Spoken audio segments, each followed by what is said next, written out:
Olá pessoal, tudo bem? Aqui é o Caio Fleury, no ano de 2021, na cidade de São Paulo, mais uma vez trazendo informações inéditas do mundo da saúde e da nutrição, que geralmente só existem em língua inglesa. Então aproveite para curtir o vídeo aí, pessoal, porque hoje eu vou falar sobre um tema muito importante, que é o câncer, como podemos preveni-lo através da dieta. Eu vou falar sobre suas origens, mecanismos, enfim, muitas coisas interessantes. Eu gostaria de começar aqui com um gráfico da mortalidade de câncer nos Estados Unidos ao longo das últimas décadas, aliás, ao longo dos últimos 120 anos.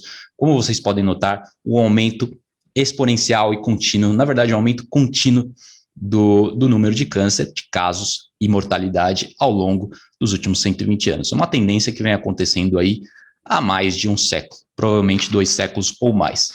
Se observarmos aqui novamente, você pode notar que os níveis de câncer atualmente são 5 vezes mais altos que há 120 anos atrás. Sem contar o que aconteceu antes disso, né? Sem contar os dados do nosso passado neolítico mais distante, também nosso passado paleolítico, como podemos observar em muitas populações primitivas atuais, onde o índice de câncer é baixíssimo, muito menos que 1% da população. Então, realmente, não é à toa que se chama doença degenerativa moderna. O câncer, diabetes, doenças cardíacas, não é à toa que se chama doenças modernas, porque realmente não acometiam o homem primitivo em menor escala no homem moderno, mas não tão moderno assim, 100, 120 anos atrás.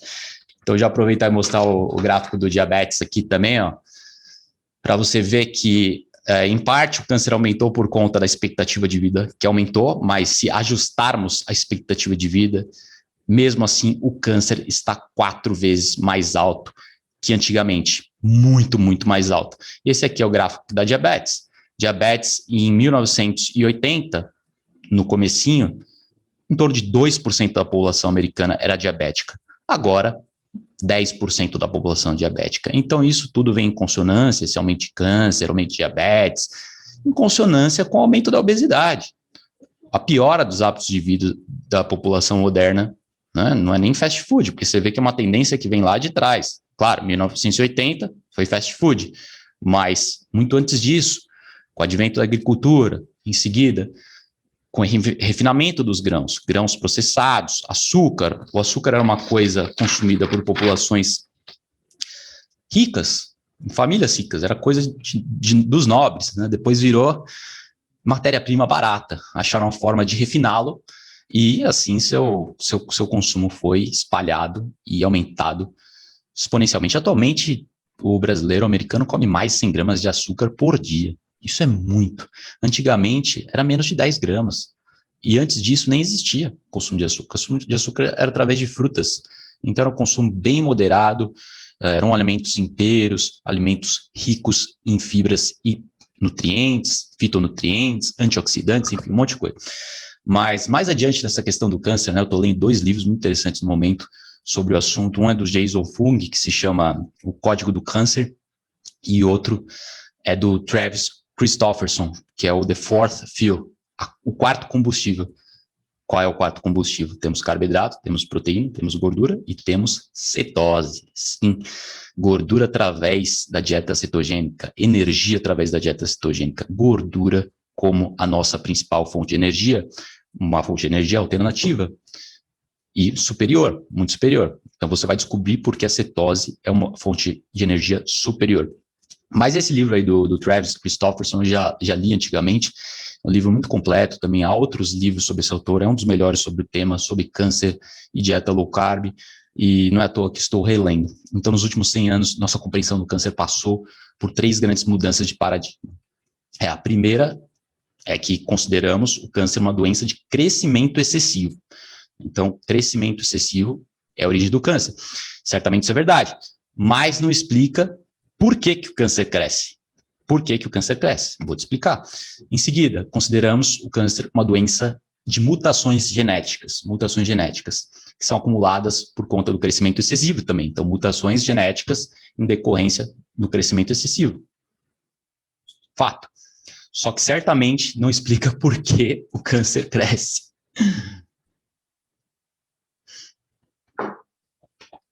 Então, por que ele cresce? Bom, a resposta simples e direta, sem devagar. Carboidratos, óleos processados ricos em ômega 6, que é óleo de canola, óleo de girassol, óleo de soja, essas porcarias processadas que são riquíssimas em gorduras trans, ômega 6. Então, não é só gorduras trans, são ômega 6. Essas gorduras trans são criadas, surgem no processo de aquecimento. Quando você usa o óleo e reusa, ele vai piorando cada vez mais. Então, eu não posso imaginar um alimento pior do que um pastel. Aquele pastel que foi frito com o mesmo óleo que fritou vários outros pastéis antes. Então, óleos e carboidratos à parte, essa é a origem do câncer, né? O consumo de carboidrato foi aumentando ao longo das últimas décadas, junto com o aumento do câncer, câncer, carboidrato e ômega 6. O consumo de ômega 6 começou aqui. Antigamente não existia, porque isso aí vem de sementes processadas. É um método de extrair essa gordura de sementes, como o feijão. Imagina a soja, que é como um feijão. Como é que você vai extrair a gordura da soja? É muito difícil, precisa de tecnologia muito avançada. Por isso que é uma aberração moderna, é um alimento novo que nunca foi consumido pelo ser humano ao longo da sua espécie, sua evolução como espécie, e como decorrência disso, as taxas foram aumentando e passou a ser um alimento barato, só por isso que o seu aumento aumentou. E também é uma gordura, digamos assim, mais versátil para fritar. O resultado é um pouco, pode ser que o gosto é melhor de um pastel frito no óleo vegetal do que o óleo de azeite. Por isso que usam óleo para fritar, por isso que virou moda, por isso que foi substituindo a manteiga. No passar do tempo, a manteiga foi caindo. Não tenho aqui, mas já estou dizendo para vocês. A manteiga foi caindo ao ponto do ser humano moderno comer 5 vezes menos manteiga que consumia uns 80 anos atrás. E o óleo vegetal, por sua vez, agora é consumido 5, 6 vezes mais do que era consumido 60, 80 anos atrás. Então, realmente, esses óleos são uma aberração moderna, é um alimento alienígena, o trigo também. Então, aumento do trigo, aumento do açúcar, aumento do óleo vegetal, diminuição do consumo das gorduras boas, que é gordura saturada, manteiga, azeite. Então, essa é a receita para o desastre. Agora, que mais? Proteína em excesso pode levar ao desenvolvimento do câncer. Geralmente, é carboidrato em excesso, daí com consonância a proteína. A proteína em si não é a culpada. Se você comer uma dieta low carb, baixíssimo em carboidrato, ser um pouco alto em proteína, o prognóstico vai ser muito melhor. Né? Sua chance de desenvolver câncer ao longo da vida vai ser muito melhor. Agora, o carboidrato, por outro lado, não, ele é refinado. Você pode comer em excesso, proteína você fica saciado, então você para de comer um pouco já deu, satisfez. Então você ficou satisfeito, os estudos mostram que café da manhã rico em proteína faz com que os participantes dos estudos ficam com menos fome. Então passou 4, 5 horas, eles estão com fome. Agora um café da manhã rico em carboidrato baixo em proteína, que é um pão tradicional, pão com margarina, a fome vem 2 horas depois. Ou um cereal matinal tradicional americano, tradicional entre aspas. Porque é uma coisa nova também, outra aberração. Então, o cereal, refinado ou não, levanta sua glicose absurdamente e fomenta o câncer. Também temos, quando você desenvolveu o câncer, daí é outra história, daí você tem que restringir as proteínas, em uma cetogênica bem restrita em carboidratos e restrita em proteínas também, porque a insulina pode subir um pouco com a proteína.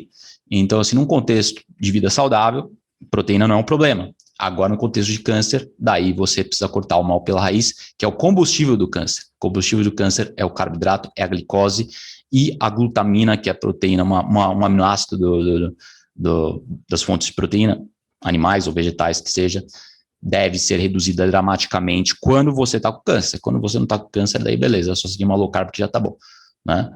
Então, basicamente, agora, você que não desenvolveu câncer e não quer desenvolver porque mata 1/3 da população, ou 1/3, a previsão é subir para 50% da população.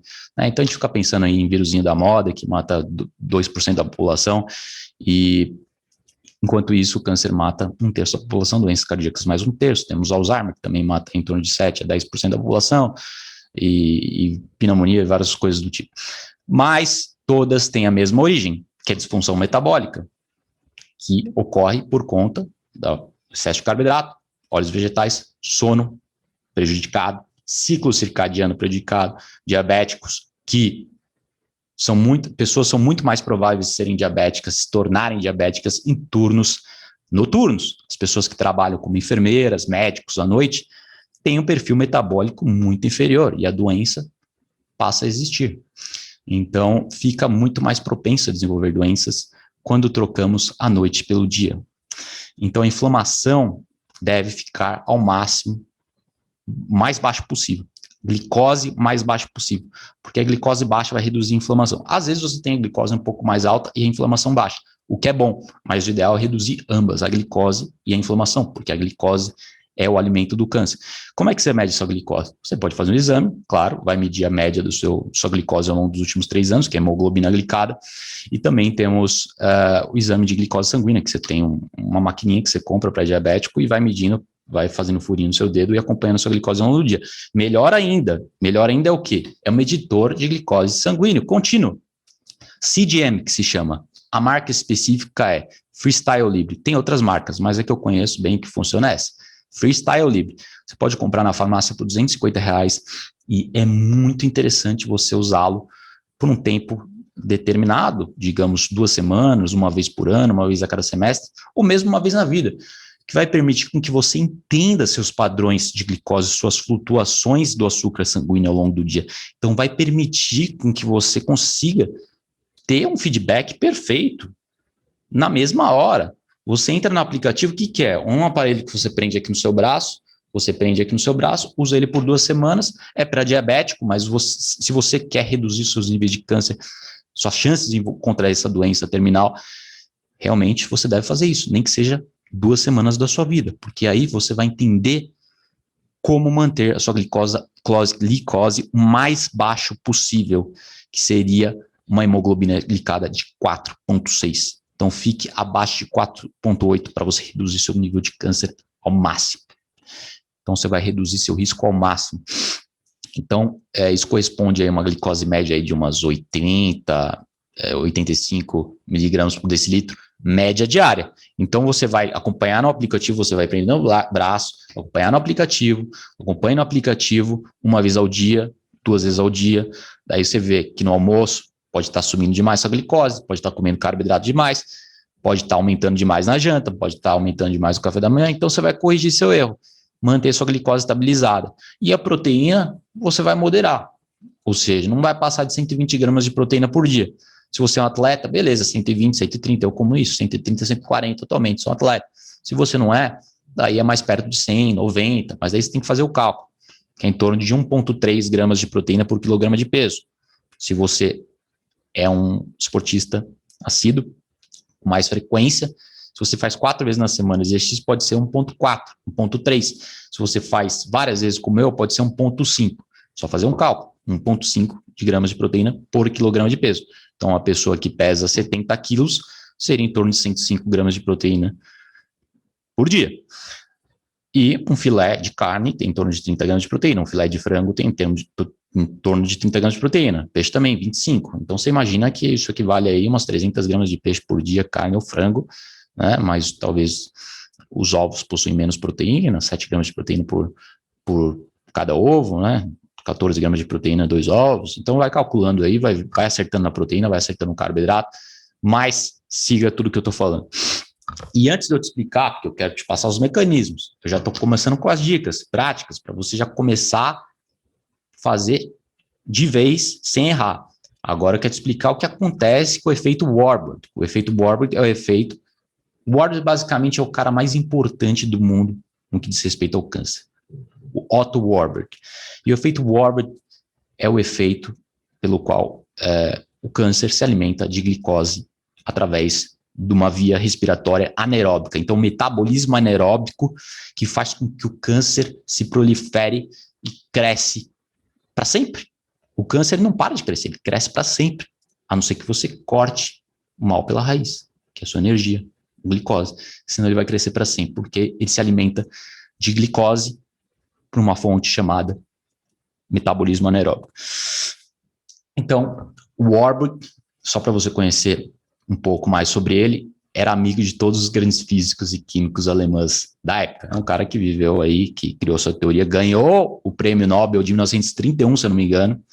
Então, o cara cara muito famoso, muito importante, que andava com Einstein, né, os seus hóspedes familiares, né, o pai dele conhecia o Einstein, então ele se tornou amigo do Einstein, e muitos outros cientistas austríacos e alemães, né, e falando sobre o Einstein, a teoria da relatividade do Einstein também é muito pertinente para esse assunto do câncer, para minha explicação, porque a teoria da relatividade, que significa que tempo é movimento, então se baseia no fato de que tempo é movimento. Então, movimento dividido em passado, presente e futuro, é a linha do tempo cronológica. Já a equação de Einstein, no que diz respeito ao movimento, o movimento para, se o movimento parar, o tempo vai parar também. Então, se não tem movimento, não há tempo, não há vida. Vida é movimento. Então, faça esse experimento mental. Por exemplo, imagina que todas as moléculas e átomos do seu corpo param de se mover de repente. Cada molécula em cada célula congela instantaneamente no seu lugar. Então, imagina que você congelou. Nesse caso, os átomos que pulsam para dentro e para fora dos neurônios, a transmissão nervosa, que leva os pensamentos, memórias, sentimentos, tudo isso para, porque não há vida sem movimento. Então, movimento são elétrons, né, transferência de elétrons, produção de elétrons e a vida. Então, tudo na vida, como envelhecemos, como experimentamos a passagem do tempo, depende da energia que é o movimento. É por isso que animais, olha que interessante, pessoal, animais com metabolismo mais rápido, como ratos, cachorros, têm uma expectativa de vida muito mais curta. Então, eles vivem muito menos do que o ser humano, por exemplo, do que baleias, do que alguns tipos específicos de ratos, como o Naked Mole Rat, que eu falo bastante. É um rato que vive na privação de oxigênio debaixo da terra, come uns tubérculos, mas enfim, a moral da história é que os ratinhos vivem menos em geral, e esse rato vive mais. E por que eles vivem menos? Porque o metabolismo deles é mais rápido. Então, os cachorros, por exemplo, cachorros grandes, vivem menos que cachorros pequenos. Por quê? Porque eles têm um metabolismo mais rápido, eles produzem mais hormônios de crescimento. Então, temos o hormônio de crescimento, o IGF-1, a insulina. Então, nesses cachorros grandes, o hormônio de crescimento é mais elevado. O fator de crescimento de insulina é mais elevado. Como é que você aumenta o fator de crescimento de insulina 1? Você aumenta através do consumo de carboidratos e também proteína excessiva. Por isso que não pode comer proteína demais, principalmente não em consonância com o consumo de carboidrato elevado. Portanto, o carboidrato junto com a proteína é a receita para o desastre em excesso, porque você aumenta a insulina, que são os fatores de crescimento, e dessa forma você aumenta o seu metabolismo demais. E o metabolismo muito acelerado acelera o tempo. Então, você acelera o tempo, você reduz o seu tempo de vida, você acelera o envelhecimento. Então, o segredo é reduzir o metabolismo. É claro que você tem que ter um metabolismo elevado através dos exercícios e um consumo mínimo de proteína, mas você não quer deixar o seu metabolismo rápido demais ao ponto que você envelheça. Então, não pode ficar com o metabolismo rápido demais. Portanto, para parar o câncer, você precisa reduzir o tempo.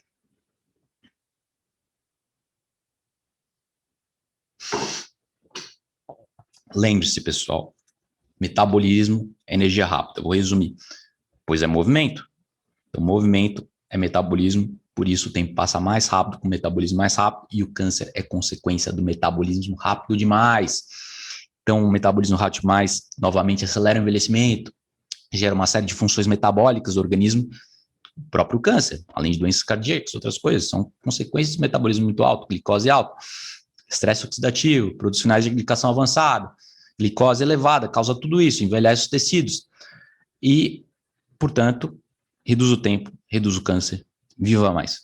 Monitore a glicose, voltando aos seus exames, você deve fazer exames no mínimo semestralmente, assegure-se de que você está acompanhando bem seus biomarcadores, de que essa glicose sanguínea está reduzida, novamente 4,6 hemoglobina glicada, 4,8 no máximo, insulina no máximo 4, se você tem histórico familiar, precedentes de câncer, seja qual for, mantenha a insulina abaixo de 3, seja mais rígido ainda. Então, se você tem histórico de doenças cardíacas, você quer manter a glicose baixa, se você tem histórico de câncer, você deve ser mais cuidadoso ainda e zelar mais pela restrição de carboidratos e a dieta cetogênica.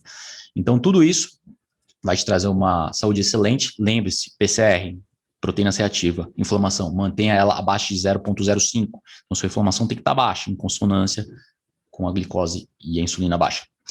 Agora, já falei, se você já desenvolveu câncer, daí você precisa reduzir a proteína, reduzir a glutamina, reduzir a glicemia, daí você precisa consumir em torno de 50 a 60 gramas de proteína por dia no máximo. No máximo, 50 a 60 gramas de proteína se você está com câncer.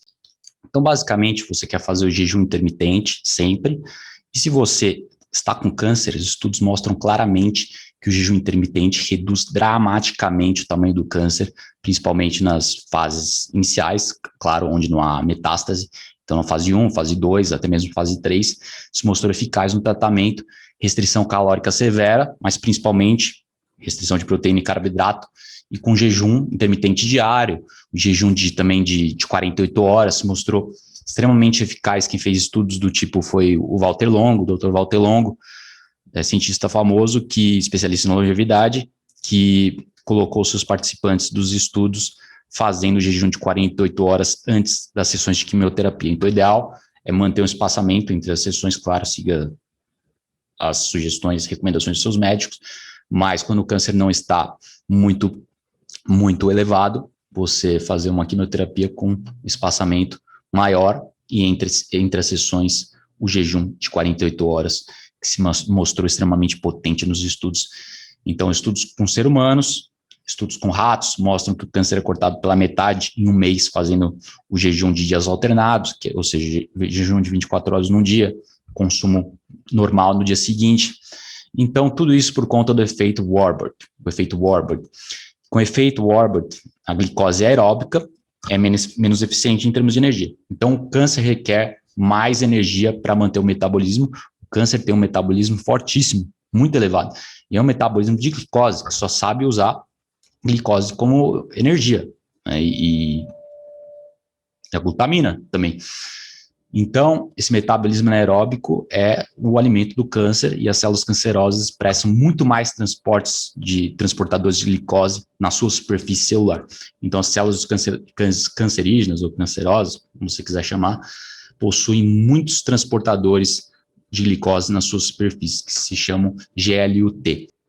Bom, pessoal, alguns problemas técnicos aqui com a câmera, mas voltamos ao ponto que paramos. Isso é muito interessante, porque a atividade metabólica do câncer pode ser constatada com uma tomografia de emissão de prótons. Então, é o PET scan, vocês já devem ter ouvido falar, PET scan. Então, tem uma infinidade de glicose nas células cancerosas.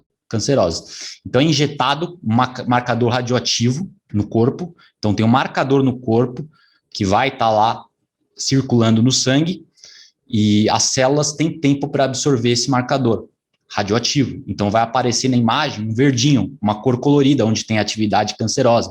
Então, o exame revela que essas áreas absorvem bem mais a glicose e bem mais rapidamente. Então, por exemplo, o câncer de mama, você vê mais atividade na parte da mama. Então, são pontos quentes que se chamam, fica colorido na imagem de tomografia, e são evidências fortes da atividade cancerígena. E onde que acontece isso? Acontece onde tem mais consumo de glicose. Então, o câncer mostra evidentemente o câncer se alimentando da glicose. Então, para vocês entenderem melhor, o câncer tem 8 características, né? Apesar de centenas de tipos diferentes de câncer existirem, o câncer compartilha, em geral, a maioria desses 8 pontos em comum, que são as características críticas para a sua sobrevivência, sem as quais a maioria dessas 8 características, sem elas, o câncer não conseguiria se proliferar. É o que caracteriza o câncer. Então, eu vou ler para você aqui. Vamos aqui. A primeira das 8 características, sustentação da sinalização proliferativa. Eu já vou falar mais, vou resumir, depois eu vou uma por uma.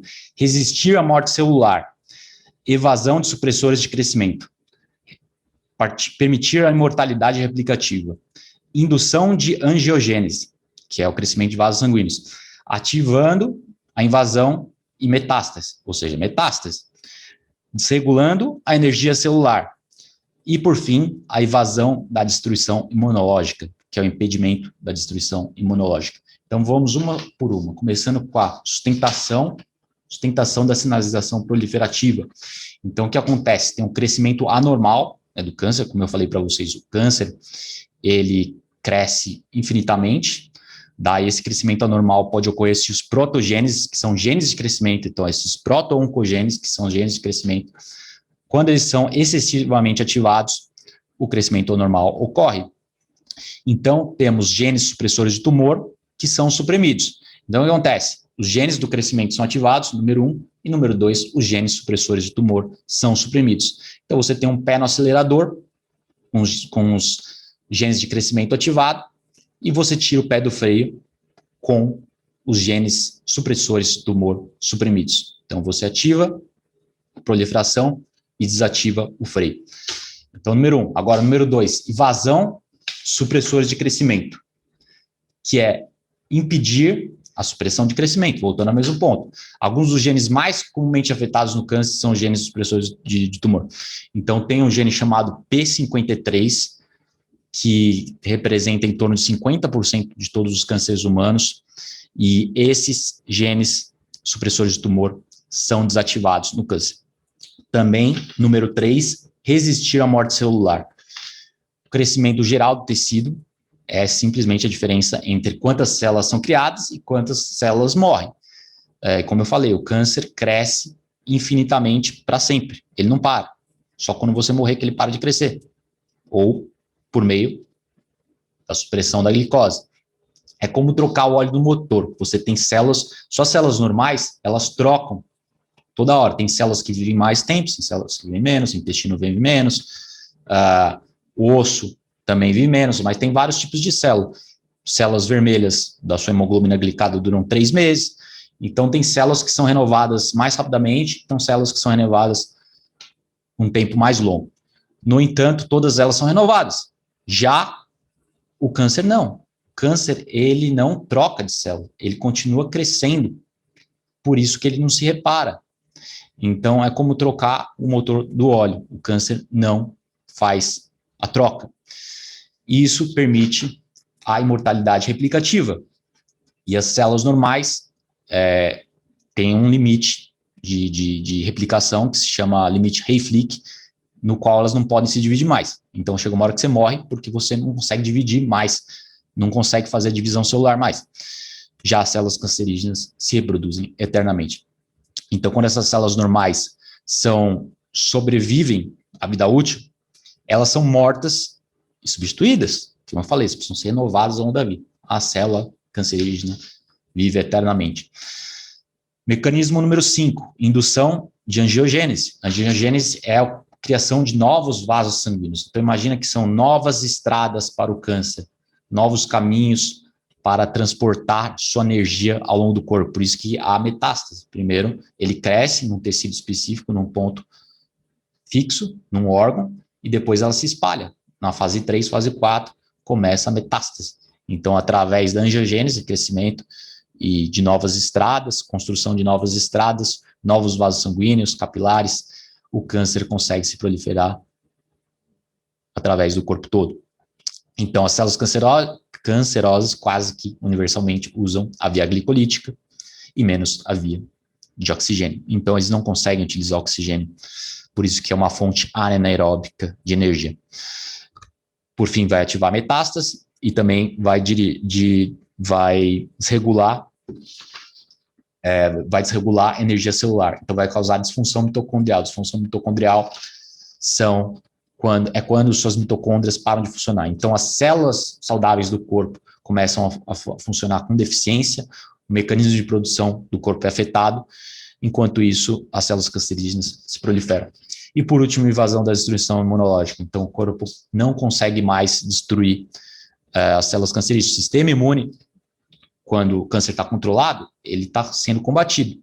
Todos nós temos células cancerígenas. Células disfuncionais, células senescentes, elas vão crescendo ao longo da vida, vão aumentando na idade mais velha, adulta, na terceira idade, só que o corpo mantém sob controle o crescimento dessas células disfuncionais que podem virar cancerígenas. Então, células disfuncionais podem virar cancerígenas, elas são muito mais propícias de virarem cancerígenas, de causarem o câncer do que células saudáveis, Por isso que você tem que reduzir ao máximo sua produção de células senescentes disfuncionais. Então, quem tem mais células disfuncionais tem mais câncer. E você reprime isso, reprimindo a glicose. Agora, o sistema imune mantém sob cheque, sob controle essas células disfuncionais. E o câncer impede que o sistema imune faça o seu trabalho. Também havia a apoptose é a morte celular programada, o corpo mata células disfuncionais, mata células cancerígenas, só que ele não consegue fazer isso se o seu sistema imune não está funcionando corretamente. Ele não consegue fazer isso se você está alimentando o câncer. O câncer só é eliminado ao privá-lo da sua energia, que é a glicose.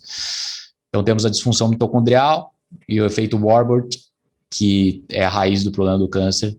E como vocês podem ver, o câncer é uma doença moderna degenerativa. Década de 70, o presidente americano Nixon, ele anunciou a guerra contra o câncer. Por quê? Porque estava crescendo continuamente. Só que foi uma falha total, como vocês podem ver. Década de 70 para cá, continuou aumentando progressivamente. Então foi uma falha total, um fracasso total, porque não lidou com a raiz dos problemas. E a raiz do problema não é desenvolver o medicamento, não é inerente ao ser humano. O problema é inerente à sua dieta moderna, porque pensam que é questão de genética. Essa é a ladainha, mas isso tudo mostra que não é genética. E todos os estudos. Então, tenho aqui uma frase muito interessante do livro que eu falei que eu estou lendo, do Jason Fung, médico pesquisador canadense, no que diz respeito à falha dos medicamentos contra o câncer, porque para cada uma pessoa que é salvada com os medicamentos de câncer, tem 20 pessoas que são mortas pela dieta. Então, não adianta, tem que resolver o problema subjacente, problema fundamental, raiz do problema. Então, vamos lá, frase do médico Jason Fung. A maioria dos novos medicamentos contra o câncer foi aprovado com base unicamente em um marcador questionário de eficácia. Então, de 1990 a 2002, apenas 71 novas aprovações de medicamentos foram concedidas para 45 novos medicamentos. Desses 45, comprovou-se que apenas 12 medicamentos salvam vidas. Então, dessas 71 novas aprovações, apenas 12 medicamentos salvam vidas. E a maioria prolongou a vida em apenas algumas semanas. Então, dos pouquíssimos medicamentos que funcionam, entre aspas, que têm algum grau de eficácia, esses poucos prolongam a vida das pessoas em apenas uma semana, algumas semanas. Então, volta ao que eu falei, que para cada uma vida que os medicamentos salvam, 20 são causadas pelo estilo de vida. Então, não adianta, tem que cortar o mal pela raiz. E a mesma coisa para o vírus atual da moda.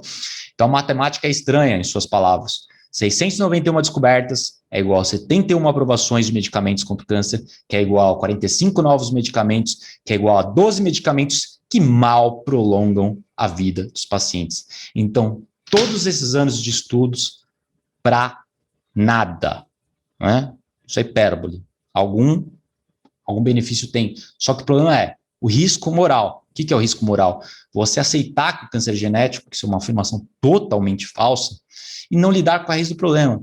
Daí, se você faz tudo certo, se você faz uma cetogênica, insulina reduzida, IGF-1 reduzida, inflamação baixa, e mesmo assim se você desenvolver câncer, aí beleza, você fez tudo que você podia. Agora você continuar tendo um estilo de vida sedentário, abusivo, pastel, doce, torta, bolacha, daí ficar esperando que a medicina vai te salvar, não vai te salvar no último minuto.